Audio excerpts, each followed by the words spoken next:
So can you talk to us a little bit about the security deposit? Because it's probably a little bit different here than elsewhere. What are some of the rules you've seen that have gotten landlords in trouble for not following? Okay, so City of Chicago is very, very strict about security deposits. First, you got to make sure your lease is clear, and it has to always define where the security deposit is being held, the amount that's being held, a receipt for that security deposit. It has to be an interest-bearing account separate from an operating account. So if you're a landlord and you have your property and you have your operating account that you take your profits out of, you have a separate escrow account. You cannot commingle a security deposit fund. So that's one thing you can get tagged on. Can you commingle it with other security deposits in the building? You have a You can have duplex. it.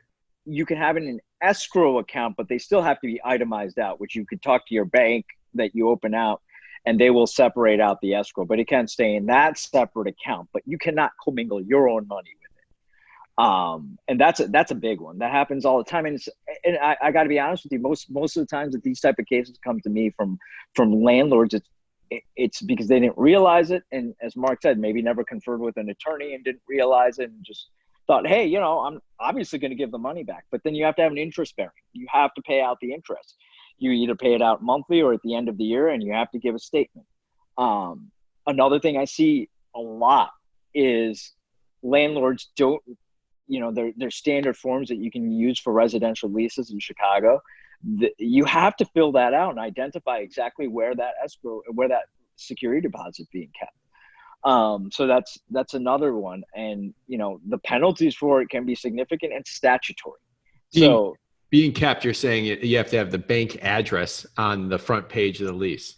Correct. You have to identify the location. So if it's Citibank, you identify it's at Citibank at, the location of that Citibank.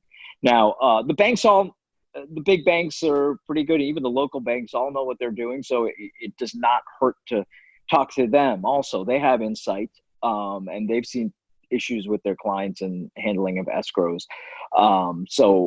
But before you go ahead and sign that lease and get that security deposit in, that's something you definitely want to make sure that you get up to speed on, especially in the city of Chicago. The bank actually, I found out this the other day, we never went outside of this, but we actually went to move our security deposit account to an out-of-state bank that we bank with somewhere else. And it has to be an Illinois bank too. That's last week.